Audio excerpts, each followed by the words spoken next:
Well, new tonight at 6, the city of Spokane is scrambling to find funding that will keep its homeless shelters open. Under the current funding model, it cannot afford operating costs for the Trent or the Cannon Street shelters. KREM 2's Amanda Rowley shares how council is hoping to find a solution. Amanda? Well, the city of Spokane is facing a deficit of several $1,000,000 to fund operations at its shelters this year and next year, but it's considering a few different options to fill the gap and keep the Trent and Cannon Street shelters open. Here's what the city is up against. This year, it's facing a $4 million deficit for shelter expenses. Next year, it's $10 million. Council President Brian Begg says the Salvation Army runs the Trent shelter at a higher cost compared to the original contract with the Guardians Foundation. That contract was about $6.5 million. The new contract with the Salvation Army doubled to $13 million.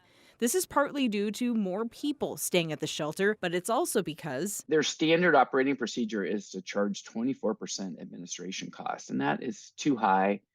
And it's not really sustainable in the long term. At this rate, Council President Brian Begg says the city can't keep up. What's going to happen is we are going to limp along on a patchwork basis this year and next year. But there are options to fill the gap. Begg says council is pushing for a new request for proposal on the Trent shelter to see if the Salvation Army will lower its price or find another organization that can run the shelter for much less.